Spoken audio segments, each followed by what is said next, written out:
Hi, everybody. Welcome back to the Human Challenge, where we explore all the human challenges in today's world, the challenges of being human, and how we can challenge ourselves to be more human for the greater good. My name is Vanessa. I'm your host, and this is Zeke Hernandez, professor of Wharton Business School and author of The Truth About Immigration: Why Successful Societies Welcome Newcomers, coming out June 4th and anywhere bookstore books are sold. Thank you so much for being here, Zeke. Really grateful for your presence. Thanks for having me on, Vanessa. I'm really excited about your book for a few reasons. I really appreciate I'm Mexican Italian. I'm in Canada. My mother is an immigrant. She's a permanent resident, and I think I grew up actually. So my father's side is Italian, and so we grew up under a lot of immigrant rhetoric, immigrant narratives, and so I'm really grateful, with your book, the intention that you really wrote with, really trying to kind of show a different narrative in terms of what we hear, and so I'd really be grateful if you're willing to share that with everybody here. Yeah, let's see. How can I make my answer short? I think one way to think about it is what the book stands in contrast to. And the two dominant narratives that I think are exist in every country that has immigrants is what I call the villain narrative and the victim narrative. The villain narrative, I think, is familiar. It's the anti-immigrant rhetoric that immigrants hurt us economically, culturally, that they threaten our safety. But interestingly, we think that there's a counter argument that is pro-immigrant, but it's actually not a counter argument, and it's what I call the victim narrative. Okay, and the victim narrative, at least here in the United States where I live, is embodied in the Statue of Liberty: the poor huddled masses that deserve our compassion, even if it costs us a lot, we should welcome them. So it's kind of a moral argument, and it's of course not necessarily a bad argument, but it's a weak argument, and it's not a good counter to the villain narrative. Right? Because both could be true. That is, immigrants could be hurting us, but you still could say, well, but we should still accept them out of compassion. But actually, when you go to the data, when you go to the evidence, which is what I've been studying for nearly 20 years, there's a third narrative that emerges. It's that immigrants are neither villains nor victims. They're net positive contributors to everything that makes for a prosperous society, both economically and socially. And that's a strong counter argument to the villain narrative. It's consistent with the victim argument, but it's a better argument because it tells us what immigrants do for us and how they make our communities better and more prosperous. Right. And can you tell us a little bit more about some of the data that you looked at, and how you painted this picture and how you do that throughout your book? Yeah, so I want to be clear that this is not like my opinion. It's not like I have this opinion that I'm introducing to counter those other two. I've been studying this for 20 years. I started by studying how immigration affects investment, right? And so one of the things that most people don't realize is that immigrants attract a lot of investment from their home countries. They make a lot of investments because they start their own businesses, and those investments create jobs, not just for immigrants, but for everybody, right? So you have this investment, immigration, jobs triangle. That was kind of the first thing I discovered nearly 20 years ago in my research. And then I started saying, well, what else are immigrants doing?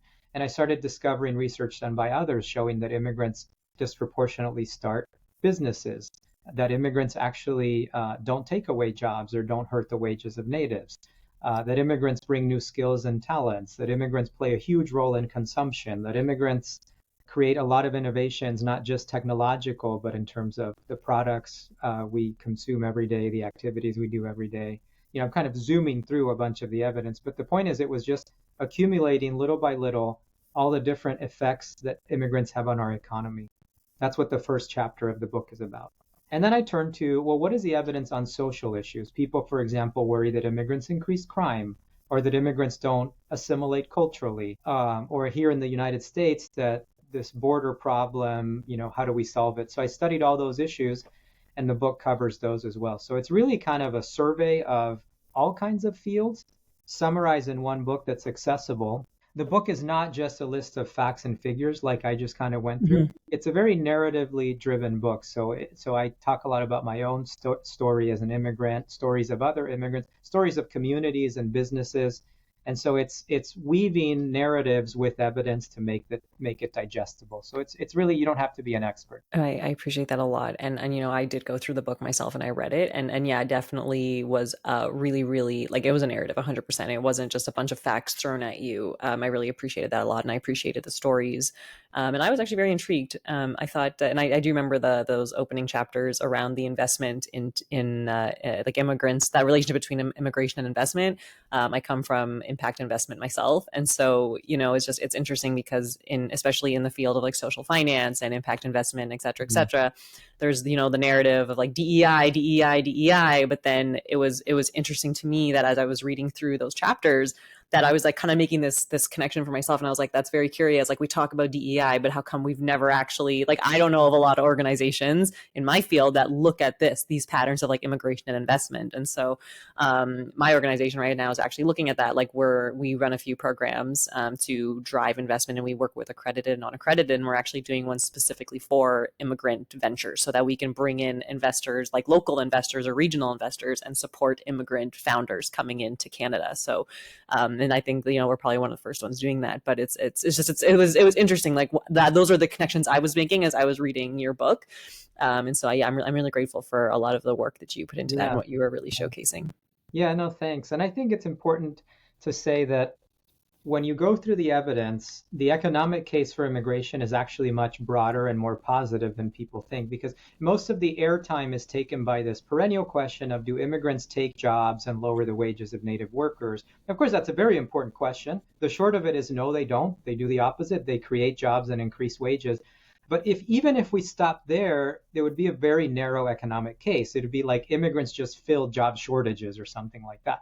But when you start to say, wait a minute, immigrants contribute positively to everything you wish economically for your community, meaning they bring investment, they start businesses, they do innovate. So like you start stacking up 5, 6, 7, 8, 9, 10 economic benefits, and you realize, oh, wait, immigration is really it cuts across everything that happens in the economy, not just jobs and wages. And so that's also important because the case is just, it's much more optimistic than if you just focused on one element of the economy. Yeah, absolutely. And so I'm curious, you talked a little bit about yourself, and it's yeah, when I was reading through the book, like there's a little bit of your story in there, but obviously it's not a huge portion of the book, but I mean, I would love it if you want to share a little bit more about your story, and then maybe just how that weaves into why you wrote this book, and even because you said you've been studying this for 20 years, so would love to hear how all those pieces connect. Yeah. So I am indeed an immigrant. I'm from Uruguay, or Uruguay, as is said, by English speakers. I moved to the U.S. In 2001 to go to college as an undergrad. I had no intention of staying permanently in the U.S. I certainly had no intention of studying immigration. It wasn't anything that really ended up informing my interests, as an immigrant myself. But my immigrant experience did inform how I wrote the book, and this is why. The opening line of the book is as follows. The opening line is, you're going to steal a scholarship, a job, and a girl from a deserving American. Right? And that was something that an American friend told me when he found out I was moving here. And you would think I might be offended by that statement, but I wasn't. I thought, he's probably right. because I had, and here's what I realized with hindsight, I had a lot of concerns about hurting someone by being an immigrant, hurting my country by leaving it as an immigrant. And I realized that I had imbibed what I called the victim and villain narratives at the beginning, meaning I probably thought that immigration was good for immigrants, but not good for natives, et cetera. And so I was very worried about it. And that I just put that aside, and I came here and I went to graduate school and really wanted to study what produces economic growth. And at that point, I intersected with immigration because I could not explain economic growth without this variable called immigration, meaning that immigrants, as I said a few minutes ago, they cut across so much of what creates economic growth that I was like, I can't understand economic growth without understanding immigration. And so, my story as an immigrant didn't inform what I studied, but as I wrote the book, it really informed how I wrote it because since I was an immigrant skeptic myself, even as an immigrant, I realized, I have to write this in a way where I can reach out to people who might have a lot of questions and be skeptical and just kind of walk them through the same intellectual journey I did, realizing, oh my gosh, I didn't know this. Oh my gosh, I didn't know that. Oh my gosh, I didn't know that. And so I use my story often to just illustrate, here's a misconception I had, or here's an experience I had that gets at say the question of whether immigrants use public services too much. And, here's what I learned from research that helped me reinterpret my own experience. So that's a little bit of how it affected the way I wrote the book, not so much the research. Right. Yeah, absolutely. And then, and I think when I read through, like I had that, I felt that intention, like it was very much almost like an exploration in a way, right? Like it was like how your story just kind of helped you, you were exploring these pieces because you had to answer these questions, just for yourself, but in an organic way. And so I thought it was really, I really appreciated that as well. I'm very curious when we talk about immigrants and economic growth. What about, I'm curious, like, is there, and I'm not sure if you'd have a perspective on this, but what about, how does that tie into like refugees? Do you know what I mean? Is that Yeah. like a similar, is that like a totally separate set of data, or like what would that look like to explore that? And have you ever explored that or come across it in your research and searching? Yeah, it's a great question. I would say, look, the short answer is um, it doesn't matter how someone comes into a country, whether refugee, student, low skilled, high skilled, with a visa, illegally. They have the same economically. They do the same thing for the economy, right? Like they bring in new products, new ideas. They start businesses. They attract investment, and so the economy actually doesn't care how someone arrives. We care as a society because we want an orderly immigration system, and that's of course a good thing to want. But the economy functions because people are people, right? Mhm. Um, so refugees, asylees, they have the same economic effects as anyone, right? You see, like, for example, I don't know, the founders of many of the world's biggest firms were refugees, right? Or Mhm. refugees build jobs and bring skills. So it doesn't matter. It does matter in one way, is that the more we give legal rights to immigrants, the more economic contributions they can make. So an undocumented immigrant, from an economic standpoint, the tragedy um, is that they can't contribute as much as they could because their legal limitations prevent them from doing so. Simple story that I tell in the book. My barber, the guy who cuts my hair, is an undocumented immigrant here in the US. Very skilled guy. He's kind of the favorite barber in the neighborhood. He's won awards. And, we get along very well. And one day he revealed to me that he's not in the country legally. And over the years, we developed enough trust that he told me this one day. He said, I have a dream, which is to start my own barbershop, and I have $200,000 saved, ready to invest in my business. And I just about fell off my chair because I was like, you have how much money in cash ready to invest? And I'm like, well, why don't you do it? He's like, well, I just have a lot of limitations because I'm undocumented. There's just things I can't do. And so that kind of shows that even undocumented immigrants have the same effect. They just can't contribute as much because of their limitation. Now, I want to be clear. I'm not claiming that it's good for a country to have a lot of illegal immigrants. I'm just saying that from an economic standpoint, Mhm. the limit is what we get out of them, not so much anything else. Absolutely. No, I appreciate that a lot. Yeah, I definitely, in my community, my network, definitely know a lot of immigrants, refugees, and the stories are just phenomenal. The story and like the value and I mean, it's just amazing to me, and I appreciate this point that you're saying around, it's kind of us that's we're the ones who are defining that limit Yeah. and the that contribution. Yeah, and I mean the categories we put on immigrants often, again, we're obsessed with them, but they end up not mattering in many ways, in the ways that really make a difference.